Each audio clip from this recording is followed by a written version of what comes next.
estar predicando el día de hoy. Y también ahí tenemos unas líneas para que ustedes puedan poner todo lo que ustedes gusten acerca de lo que vamos a hablar el día de hoy ahí en sus boletines. Vamos a hablar acerca de no os embriaguéis.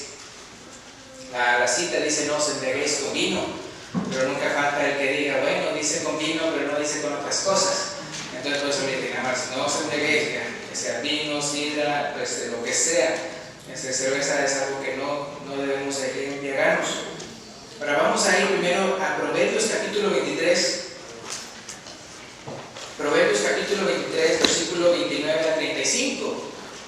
Y ahí vamos a ver cuál es el mandamiento para nosotros.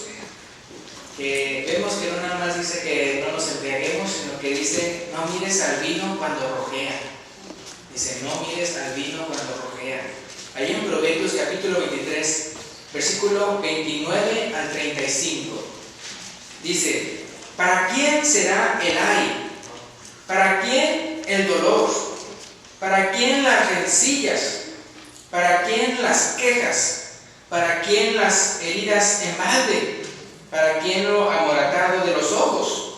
Dice el versículo 30, para los que se detienen mucho en el vino, para los que van buscando la mistura. Dice el 31, no mires al vino cuando rojea, cuando resplandece su color en la copa. Se entra suavemente, mas al fin como serpiente morderá, y como áspid dará dolor. Tus ojos mirarán cosas extrañas, y tu corazón hablará perversidades. Serás como el que yace en medio del mar, o como el que está en la punta de un mastedero. Y dirás, me hirieron, mas no me dolió. Me azotaron, mas no lo sentí. Cuando despertare, aún lo volveré a buscar. Entonces, si se fijan aquí, ¿cómo se puede ver en el contexto aquí del pasaje? Es una descripción, ¿verdad?, de lo que realmente le pasa a esas personas que se llegan a embriagar, que lamentablemente caen en la tentación de las bebidas alcohólicas. Este mensaje lo saqué de un mensaje que yo di en el año 2003. Piensa que cuando fuimos a inicios de este año a Santiago, Chile, ahí nos topamos con el hermano Joel Esparza, que viene siendo hermano del hermano David Esparza de Houston. Y yo estuve platicando acerca de esto y me dijo, ay, pues pasan esas predicaciones. Entonces hace poco pues, se las mandé, ¿verdad?, por CD y también por hoja, y es cuando me di cuenta que yo decía la fecha, era en el 2003, ¿hace cuántos años? Hace 5 años. Entonces es bueno, ¿verdad?, de vez en cuando volverlo a repetir. Y entonces aquí podemos ver en Proverbios 23 qué es lo que le pasa, cuál es el contexto de la vida de aquella persona que se involucra con el alcohol. Y como dice ahí, no nada más no te embriagues, no nada más no tomes, sino que no lo que, dice, no lo veas, dice, no mires al vino cuando rojea. Ahora vamos a ver en la Biblia cuándo fue la primera vez que se menciona que alguien se embriagó. La primera vez que sucede la fermentación. Ahora, si nos vamos ahí en Génesis capítulo 9, podemos ver el primer caso de embriaguez. Sucedió después del diluvio, ya que antes las cosas no se echaban a perder tan rápido. Dicen los que saben, los que hablan acerca de la capa de agua que antes existía alrededor de la tierra, que ahorita no tenemos, que ahorita tenemos los rayos ultravioleta, los rayos gamma, los rayos X, todo ese tipo de cosas. Dicen que también las cosas duraban mucho más. El día de hoy, ¿verdad?, usted pone fruta, verdura ahí en la mesa y luego empieza, ¿verdad?, a echarse a perder. Ahora ya hasta inventaron unas bolsitas, ¿no? Anoche las di, unas bolsitas que uno las mete y duran mucho más tiempo. Ahora imagínense que hubiera una capa alrededor de toda la tierra, mucho mejor que esas bolsitas. Entonces era algo tremendo como era antes del diluvio. Fíjense, no nada más las plantas, los animales, todo duraba mucho más tiempo sin echarse a perder, sino que hasta los humanos podían vivir vigorosamente ¿por cuántos años? Casi por 1 milenio.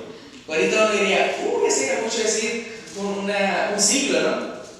Bueno, Matusalén vivió por 969 años. No me acuerdo si en el caso de Noé, él llegó a vivir los 950 o 955. Pero imagínense los 969 años, cuando antes mucho mejor, no andaba ahí fácilmente las cosas echándose a perder. Entonces, lamentablemente, Noé se dio cuenta de eso demasiado tarde, de la gran diferencia entre antes y después del diluvio, ya que en Génesis 9, versículo 20-21, nos dice, ¿verdad? Después comenzó Noé a labrar la tierra, ¿verdad? Como lo hacía, ¿verdad? Antes, ¿verdad? De que viniera el diluvio, y plantó una viña, y bebió del vino, pero ¿qué pasó ahora?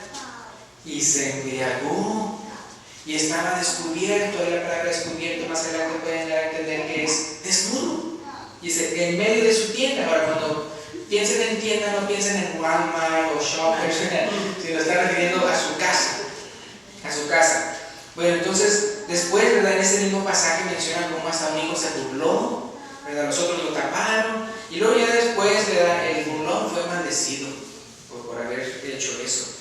Entonces vemos que el primer ejemplo de embriaguez que tenemos en la Biblia muestra sus tristes consecuencias. Entonces y esto es hecho a propósito, ya que Dios quiere establecer un antecedente y una lección para todos nosotros, que viene siendo: no bebamos bebidas alcohólicas. Ahora vamos a ver ahora las consecuencias del alcohol. Ahora no estamos hablando ahorita de las consecuencias espirituales, pero de las consecuencias físicas, las consecuencias psíquicas y las consecuencias sociales. ¿Cuáles son esas consecuencias? Ok, vamos a ver. Las consecuencias físicas son coma etílico, que viene siendo cuando las personas se ahogan con su propio vómito. 2, bueno, no voy a decir números porque son muchos. Tensión arterial, problemas del corazón, polineuritis, que viene siendo inflamación de los nervios con dolor, cirrosis, que viene siendo hemorragias por la degeneración del hígado, pancreatitis, osteoporosis, úlceras y cáncer en todo el sistema digestivo. O sea, puede ser en la nariz, puede ser en la garganta, puede ser en el estómago, puede ser en el intestino. ¿Sí me explico? O sea, todo el sistema digestivo empieza por la boca y acaba hasta abajo, por los intestinos. Entonces, en todo eso puede haber úlceras o puede haber cáncer. También existe la impotencia sexual, en el caso de los hombres, o infertilidad, en el caso de las mujeres. También síndrome de abstinencia en los bebés. Es lo triste, ¿no? Cuando de repente llegan a mamás a hacer que tomar alcohol cuando tienen un bebé. Para debilidad también muscular y envejecimiento prematuro. Ahora, esas son las consecuencias físicas. Para las consecuencias psíquicas son lagunas mentales, inhibición, o sea, hacen cosas que no harían si estuvieran cuerdos, depresión, epilepsia, delirios, psicosis, demencia, suicidio y celotipia, que viene siendo inseguridad, desconfianza y celos hacia su pareja sin fundamento real. Ahora, esas son las consecuencias psíquicas. Para las consecuencias sociales es pues rechazo de los demás, despido de los trabajos, soledad, ruina económica, mala higiene, agresiones, violencia, cárcel, separaciones, accidentes con víctimas mortales o minusválidos de por vida, maltratos físicos y psicológicos y dolor a la familia y a uno mismo. Entonces esas son las consecuencias. Uno, por ejemplo, si usted tiene internet, usted pícale consecuencias del alcohol, o simplemente póngale alcohol y usted puede ver, entonces hacen toda una gráfica de todo el cuerpo del ser humano, y menciona: esto le pasa esto, y esto le pasa esto, y esto le pasa esto, y esto le pasa esto, y le pasa esto. Muchas cosas, pero increíbles. Y ustedes saben cómo el día de hoy hasta uno puede ir a museos donde se ven la parte interior de un cuerpo. ¿Sí han visto esos? Están aquí por Washington y por Baltimore, y uno puede ver cómo es el cuerpo por dentro. Y las personas que se dedican a la medicina no nada más llegan a tener esos cuerpos así para mostrarlos, sino también llegan a tener cuerpos ya enfermizos. Y luego dicen: mira, este es un hígado bueno, este es un hígado de un alcohólico. Y se ve la gran diferencia. Entonces, muchas cosas así, cuando uno ve con sus propios ojos lo que sucede, es cuando uno dice: ya basta. Ahora, quiero decirles, en el caso, por ejemplo, de los tiempos de la Biblia, se menciona que tanto los sacerdotes del pueblo de Dios, y los reyes no debían beber bebidas embriagantes. En Levítico 10, capítulo 8, perdón, Levítico capítulo 10, versículo 8 al 10, ahí lo pueden en sus Biblias, está Génesis, Éxodo y Levítico. En Levítico capítulo 10, versículo 8 al 10. Levítico capítulo 10, versículo 8 al 10. Dice, y Jehová habló a Aarón, que venía siendo el sumo sacerdote, diciendo, tú y tus hijos contigo, que venían siendo los sacerdotes, dice, no beberéis vino ni sidra cuando entréis en el tabernáculo de reunión. ¿Para qué dice ahí? Para que no muráis. Dice, estado perpetuo será para vuestras generaciones. Es que ahí en el contexto anterior, o sea, en el contexto ahí, habían muerto dos de sus hijos. Habían puesto maderita ahí que no debían de ser, era para quemar el incienso, pero era porque estaban borrachos. Fíjense, que es por eso que habían hecho eso que estaba mal. Entonces en el versículo 10 dice, para poder discernir entre lo santo y lo profano, y entre lo inmundo y lo limpio. Ahora eso es en cuanto a los sacerdotes, no debían de tomar nada que fuera alcohólico. Por en Proverbios capítulo 31, ahí el libro de Proverbios se encuentra después de Salmos. Aquellos que no tienen una concordancia en su Biblia, nada más abre su Biblia a la mitad y se encuentra Salmos. Y entonces después de Salmos está Proverbios. Proverbios 31, versículo 4 y 5 dice, no es de reyes, no es de reyes beber vino, ni de los príncipes la sidra, no sea que bebiendo olviden la ley y perviertan el derecho de los afligidos. Ahora, entonces, estos pasajes, tanto el de los sacerdotes como el de los reyes, aplican para todo aquel que ha entregado su vida a Cristo, a todas las personas que son cristianas. ¿Por qué? Porque desde el momento en el que uno se hace cristiano, el Espíritu de Dios, ¿dónde se encuentra? En uno pasa a ser templo del Espíritu Santo. O sea, aquella persona que lee ahí en Levítico capítulo 10, no, pero el mandamiento es nada más cuando entren en el tabernáculo, cuando entren en la presencia del Señor. Pues sí, pero cuando ya somos cristianos, ¿dónde está la presencia del Señor? Está en cada uno de nosotros. No podemos entrar y salir de eso, sino siempre tenemos que ser unos fieles adoradores, las 24 horas del día, 7 días de la semana. Y en el caso de los reyes, entonces, ¿por qué lo estoy aplicando a nosotros, a eso de sacerdotes y reyes? Porque Apocalipsis 1:6, Apocalipsis, que viene siendo el último libro de la Biblia, el versículo 6, la primera parte dice, y nos hizo, hablando de lo que Jesús nos hizo a nosotros, y nos hizo, ¿qué cosas? Reyes y sacerdotes para Dios, su Padre. Entonces, en el momento en que somos cristianos, somos reyes y sacerdotes en el reino celestial. Ahora, en 1 de Pedro, capítulo 2, versículo 9, 1 de Pedro, capítulo 2, versículo 9, dice, para vosotros sois, está hablando a cristianos, para vosotros sois linaje escogido, real sacerdocio, unos sacerdotes de la realeza, nación santa, pueblo adquirido por Dios, para que anunciéis las virtudes de aquel que os llamó de las tinieblas a su luz admirable. Ese es nuestro encargo, ir y predicar a todo el mundo el Evangelio de Cristo para que las personas puedan salvarse. Pero entonces, como dice aquí, ya somos real sacerdocio. Entonces, en el caso de nosotros los cristianos, ningún cristiano, y mucho menos en el siglo XXI, podría justificar un par de tragos delante de Dios. Hasta, por ejemplo, el día de hoy, uno dice, es que no estoy borracho.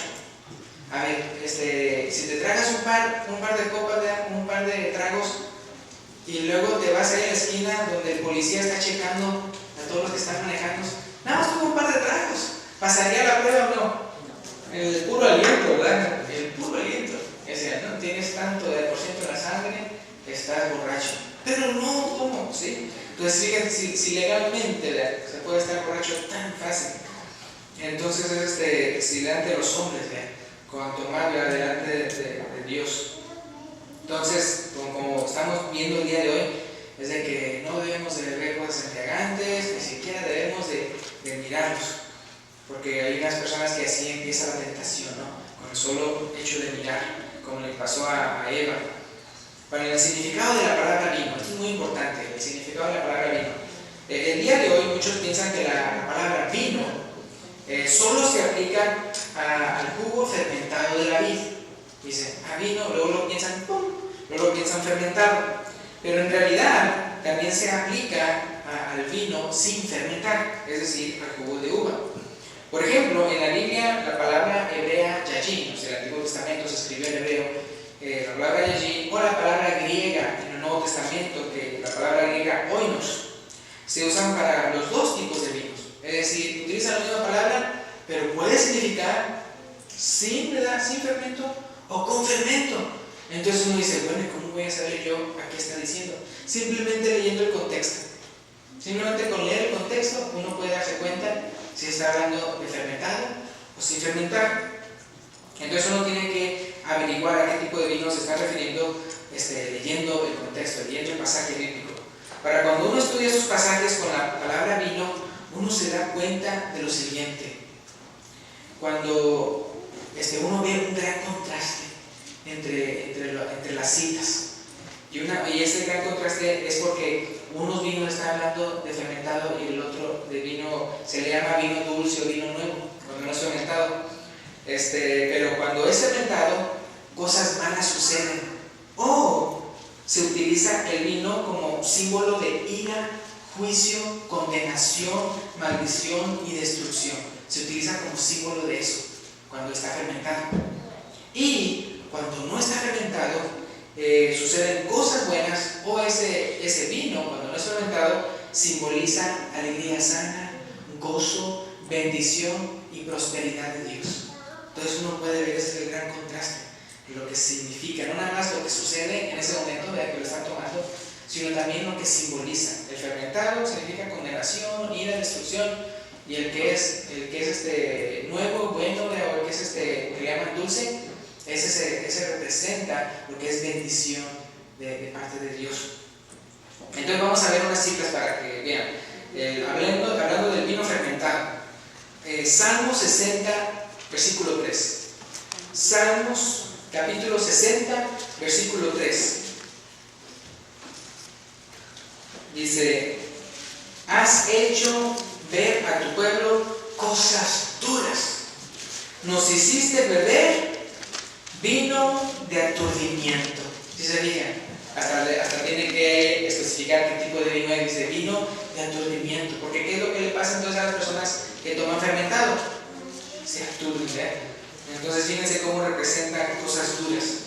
En Salmos 75, 8, un poquito más adelante, Salmos 75, 8, dice: porque el cáliz está en la mano de Jehová, y el vino que dice ahí está fermentado, lleno de mistura, y él derrama del mismo, hasta el fondo la curará, y lo beberán, ¿quiénes? Todos los impíos de la tierra. Entonces, si se digan, que cuando está fermentado indica condenación, juicio, ira, y entonces lo van a tomar los impíos de la tierra. Jeremías, capítulo 25. Está un poquito más adelante, unos libros más adelante de Salmos. Jeremías, capítulo 25. Voy a leer el versículo 15 y el versículo 18. Jeremías 25, versículo 15. Porque así me dijo Jehová, Dios de Israel: toma de mi mano la copa del vino, ¿de qué dice? De este furor, y da a beber de él a todas las naciones las cuales yo te envío. En el versículo 18, ahí se va a ver cuál es el significado de ese vino. Dice que es del furor y de Egipto, pero versículo 18, a Jerusalén, a la ciudad de Judá, y a sus reyes y a sus príncipes, para ponerlos, y aquí dice, para ponerlos en ruinas, en escarnio y en burla y en maldición, como hasta hoy. Y luego, ¿quién se puede olvidar de las 7 copas de la ira de Dios que se mencionan en Apocalipsis? En Apocalipsis 16, no voy a ir para allá, pero ahí se ven las 7 copas de la ira de Dios, y viene siendo, está representando vino fermentado, y está representando las plagas, unas plagas tremendas que Dios manda a los impíos. Por eso es cuando entonces el vino está representando un vino fermentado. Ahora, el vino dulce, por otro lado, como le decíamos, representa alegría sana, gozo del Señor, bendición, prosperidad de parte de Dios. En Génesis capítulo 27, versículo 28, Génesis capítulo 27, versículo 28, dice: Dios pues te dé del rocío del cielo y de las grosuras de la tierra, y abundancia de trigo y de mosto. Y en unas traducciones tendría vino. Entonces dice ahí, ¿verdad? Dios te dé, ¿verdad? Esto dice abundancia de trigo y de mosto, que significa vino. Ahora, Jueces, capítulo 9, versículo 13. Jueces, unos libros un poquito más adelante, el libro de Jueces. Jueces, capítulo 9, versículo 13. Jueces 9:13 dice: y David le respondió: he de dejar mi mosto, que viene siendo su vino, que alegra a Dios y a los hombres, para ir y ser grande sobre los árboles. Entonces aquí está hablando de vino nuevo, de vino bueno, de vino dulce. Ahora vamos a ver ahora a Jeremías. Jeremías capítulo 31, acuérdense que ya estaban hace un rato en Jeremías. Jeremías 31:12. Otra vez hablando de vino nuevo. Jeremías 31:12 dice: y vendrán con gritos de gozo, dice, en lo alto de Sión, y correrán, dice, al bien de Jehová, al pan, al vino, al aceite y al ganado de las ovejas y de las vacas. Su alma será como huerto de riego y nunca más tendrán dolor. Vean, ya está hablando aquí de bendición y de prosperidad de parte de Dios. Dice que van a estar hasta gritando de gozo, ¿verdad? Y diciendo: correrán al bien de Jehová. Y entre ellos está el vino. Pero lógicamente aquí no se trata de vino fermentado, porque el vino fermentado significa condenación, ira y destrucción. Pero les quiero mencionar, hay muchos pasajes de la Biblia donde habla acerca del vino, o también donde Jesús hace referencia del vino. Y hoy en la noche vamos a hablar de esos. Hoy en la noche vamos a hablar de más pasajes que se mencionan en la Biblia y los vamos a explicar. Y son muy sencillos de explicar con la misma palabra de Dios. Ahora, pero sí les quiero decir uno el día de hoy en la mañana o en la tarde, que viene siendo lo de las bodas de Caná. Lo de las bodas de Caná, cuando Jesús convierte el agua en vino, ¿verdad? Y todos se lo saben eso. Capaz de que nunca han leído la Biblia, pero no se saben eso. ¿Para qué? Porque luego lo quieren excusarse de lo que ellos están haciendo mal, pero porque no quieren comprender, ¿verdad?, que la palabra vino se utiliza tanto para cualquier tipo de fruto de la vid, ya sea fermentado o no fermentado, y el contexto lo dice. Ahora, en Juan capítulo 2, es donde se encuentran. Vamos a Juan capítulo 2, y como les digo, hoy en la noche veremos más citas donde Jesús hace referencia al vino. Y vamos a explicarlos. Juan capítulo 2, versículo 6 al 10. Juan capítulo 2, versículo 6 al 10. Lo voy a leer aquí, ¿verdad?, para que sepan lo que dice. Dice: y estaban allí 6 tinajas de piedra. Ustedes pueden leer todo el contexto, pero yo no más voy a leer del 6 al 10. Y estaban allí 6 tinajas de piedra de agua, conforme al rito de la purificación de los judíos, en cada una de las cuales cabían 2 o 3 cántaros. Jesús les dijo: llenad estas tinajas de agua, y llenaron hasta arriba. Entonces les dijo: sacad ahora y llevadlo al maestresala. Y se lo llevaron. Cuando el maestresala probó el agua hecha vino, sin saber él de dónde era, aunque lo sabían los sirvientes que habían sacado el agua, llamó al esposo y le dijo: todo hombre sirve primero el buen vino, y cuando ya ha bebido mucho, entonces el inferior. Mas tú has reservado el buen vino hasta ahora. Entonces ese fue el principio de señales, ¿verdad?, que está haciendo el Señor. Ahora aquí queremos explicar, ¿verdad?, ya que este es uno de los pasajes que más abusos ha recibido, ¿verdad?, más abusos ha recibido de parte de las personas que quieren justificar su vino en las bodas. Pero como ya aprendimos, la palabra vino no solamente se usa para fermentado, sino también vino dulce. Entonces, es obvio aquí que Jesús creó vino dulce por lo siguiente. Tenemos siete razones. Uno, lo acaba de crear, es nuevo. ¿Sí me explico? Lo acaba de crear, es nuevo. Versículo 2, Jesús no hace cosas echadas a perder. El fermento no es más que jugo de la vid que echado a perder, fermentado. ¿Qué le está pasando ahí al jugo? Se está pudriendo. Entonces, para que algo se pudra tiene que pasar un buen tiempo, y Él lo acaba de hacer. Entonces, ¿cómo va a ser podrido si a que lo acaba de crear? Segundo, Él no va a andar haciendo cosas podridas. Él va a estar haciendo cosas nuevas, cosas preciosas. La tercera razón, el fermento, como ya dijimos, es símbolo de condenación. Y Él lógicamente quería bendecir al matrimonio, no maldecirlo. Y el otro punto, 4, se le llama vino puro al vino dulce. Y tiene sentido que Él haya hecho vino puro, ya que donde lo convirtió, el agua en vino, ¿qué eran? Eran tinajas que se usaban para el rito de la purificación. ¿Sí me explico? Entonces, o sea, puro con puro. Entonces, las 5 razones que tengo aquí, el maestresala lo llamó, ¿cómo lo llamó el maestresala? Dice, el buen vino. Entonces, al vino que Jesús hizo. Ahora, acuérdense, los maestresalas, ellos no andan tomando como todos los demás. Los maestresalas nada más prueban, ¿verdad? Y hay unos que lo prueban y lo escupen, ¿verdad? Ellos quieren que quede muy bien su boca, que nada, porque ustedes saben cómo cuando hay personas, bueno, espero que ustedes en la persona no, y gracias a Dios, pues yo jamás he tomado alcohol, pero dicen los que saben que cuando uno va tomando, como está matando muchas células y todo eso, ya poco a poquito va perdiendo el sentido del gusto, exactamente. Entonces, una persona que ya te tome, no se va a dar cuenta tanto de lo bueno, porque ya estuvo tomando. Entonces, el maestresala es de los que quieren mantener su lengua bien.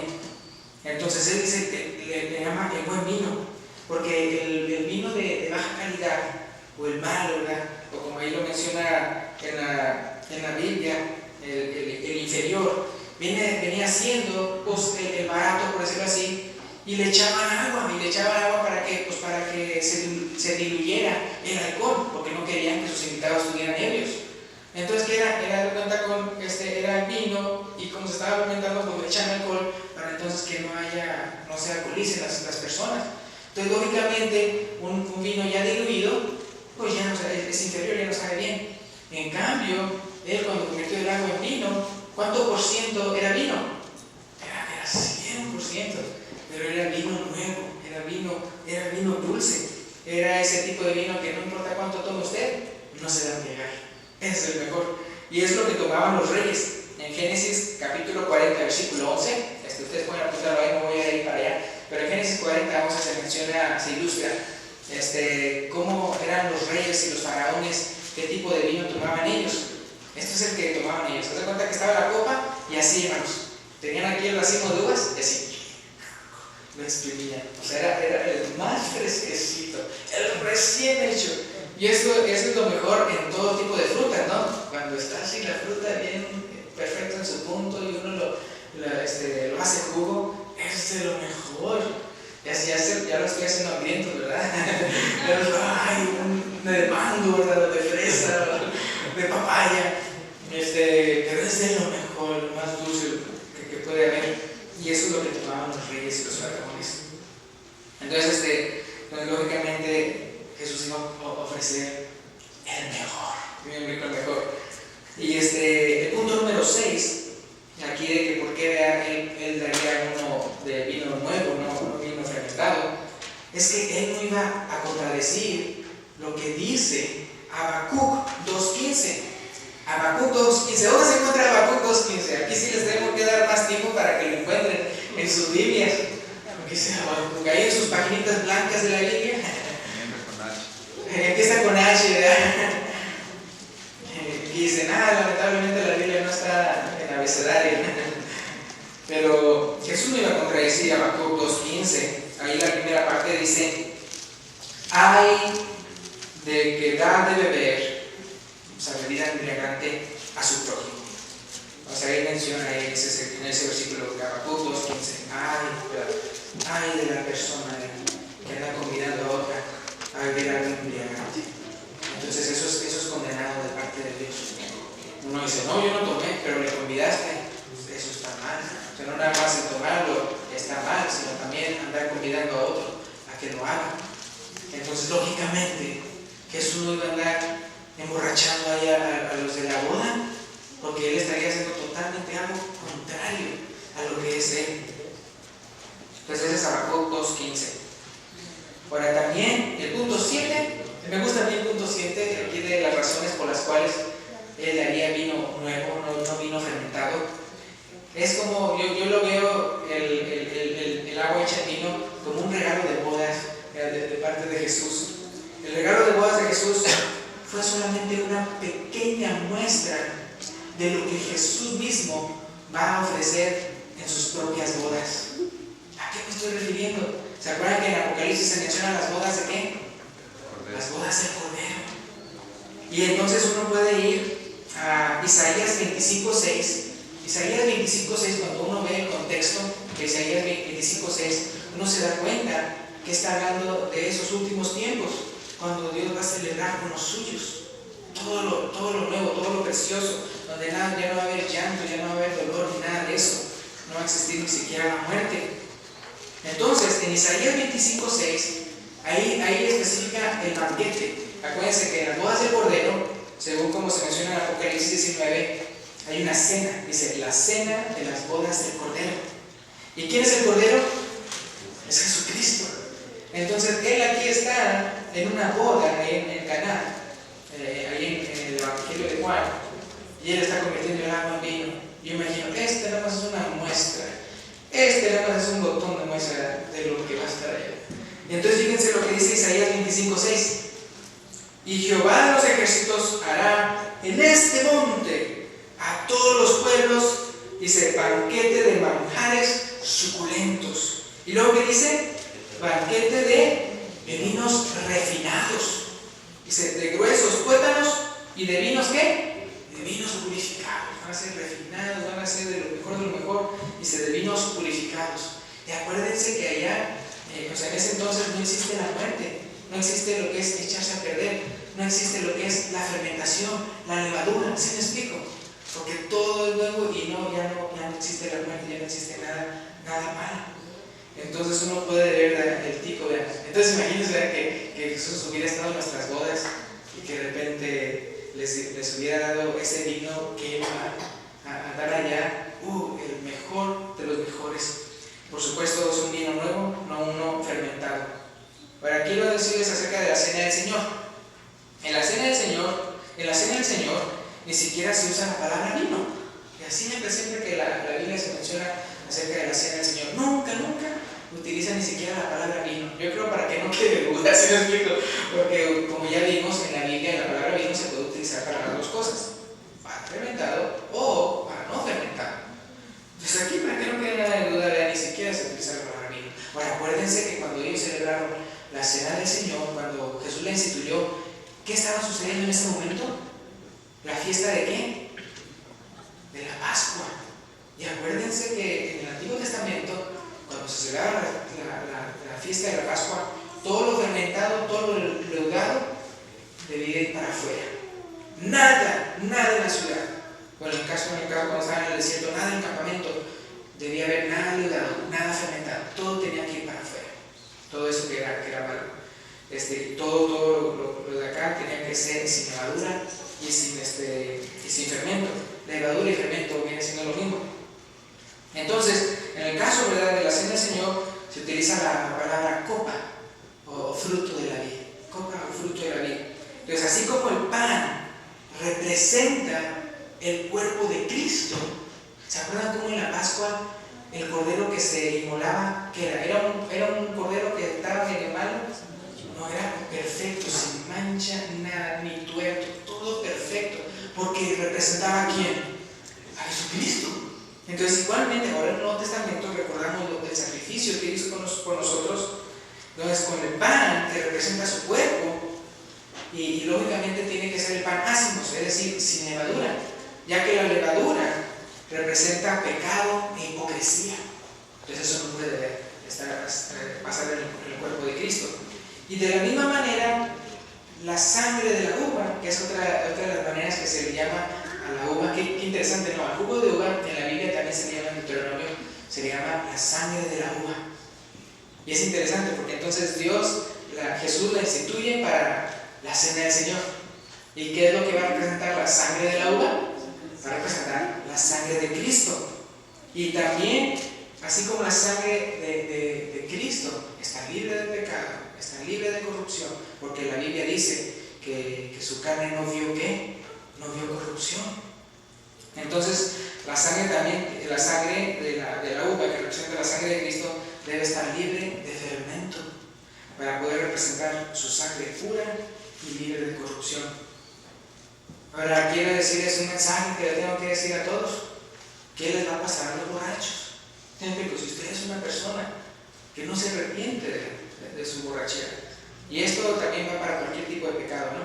O sea, cualquier tipo de pecado, si usted no se arrepiente de su pecado, sea lo que fuere, entonces usted no va a ir al cielo, así de fácil. Ahorita estamos hablando acerca de los borrachos, entonces vamos a ver lo que dice 1 Corintios 6:10. Primera a los Corintios, capítulo 6, versículo 10. Y lógicamente todos los pecados que están ahí también cuentan, igual que los borrachos, para lo que dice ahí. 1 Corintios 6:10 dice: ni los ladrones, ni los avaros, ni los ¿qué? Ni los borrachos, ni los maldicientes, ni los estafadores, ¿qué pasará? Heredarán el reino de Dios. Nadie de ellos va a heredar el reino de Dios. Así de fácil. Ahora, en Gálatas capítulo 5, versículo 21, ahí se menciona otra vez otra lista y lo que les va a pasar a ellos. Gálatas 5:21. También se encuentra otra lista en Romanos y dice lo mismo. Pero aquí en Gálatas capítulo 5, versículo 21, dice: envidias, homicidios, y luego ¿qué? Borracheras, dice orgías y cosas semejantes a estas, acerca de las cuales os amonesto, como ya os lo he dicho antes, que los que practican tales cosas no heredarán el reino de los cielos. Eso uno tiene que arrepentirse. Entonces, yendo a Efesios 5:18, que es la última cita que vamos a ver. Efesios 5:18, aquí el apóstol Pablo menciona una mejor alternativa. En vez de andarte llenando de algo que a Dios le desagrada bastante, ¿por qué mejor no te llenas del Espíritu Santo? Del Espíritu Santo. En Efesios capítulo 5, versículo 18, Efesios 5:18 dice: no os embriaguéis con vino, en lo cual hay disolución. Dice: antes bien, sed llenos del Espíritu. Entonces imagínense, ¿verdad?, que el alcoholismo está hacia un extremo, ¿verdad?, y la llenura del Espíritu Santo al extremo opuesto. Ahora la pregunta es: ¿qué desea usted? ¿Qué desea usted? ¿Dirigirse hacia su pecado o dirigirse hacia la llenura del Espíritu Santo? Entonces ese día, entre más y más quiera uno acercarse de Dios, ¿qué es lo que va a pasar? Más se aleja de su pecado. Tanto así que ya no lo puede ver, que ya no está ni siquiera a la vista. Como dice: no mires al vino cuando rojea, ni siquiera verlo. Entonces, para cada vez más y más llenarnos del Espíritu Santo. Para aquellas personas, ¿verdad?, que no son cristianas, sí quiero recordarles, ¿verdad?, para uno, ¿verdad?, ser parte del reino de Dios, uno primero que nada tiene que creer, ¿verdad?, que Jesucristo es el Hijo de Dios, ¿verdad?, que Él murió por nuestros pecados, que Él es el que nos da salvación y nadie más. Él es el único camino a la vida eterna. Entonces, si usted cree de todo corazón, ¿verdad?, que Él es el único camino, que Él es el Hijo de Dios, que solamente hay salvación en Él, entonces Dios le pide a usted que se arrepienta de sus pecados. Y también lo confiese a Él, ¿verdad?, confiese que Él es Señor y Salvador, confiéselo delante de los hermanos, ¿verdad?, yo creo que Jesucristo es el Hijo de Dios. Y entonces arrepiente de sus pecados, y como dice también, uno se bautiza, ¿verdad?, se bautiza para que Dios le dé perdón de pecados y le dé el don del Espíritu Santo. Y entonces así es como usted inicia una vida nueva. Usted es como un nacido de nuevo. Es una persona que va a iniciar a ser un discípulo de Cristo. Entonces, hay una persona aquí, ¿verdad?, que no ha hecho ese paso, ¿verdad?, para obedecer el Evangelio, lo puede hacer el día de hoy. Bueno, si también hay una persona aquí vida que necesita reconciliarse, necesita decir, ¿sabe qué? Yo estaba mal y yo quiero hacer las cosas bien, de ahora en adelante. Pues también puede pasar para darnos, para decirnos eso también a todos nosotros. Bienvenido, Dios lo bendiga, y entonces eso lo puede dar a entender cuando diga el hermano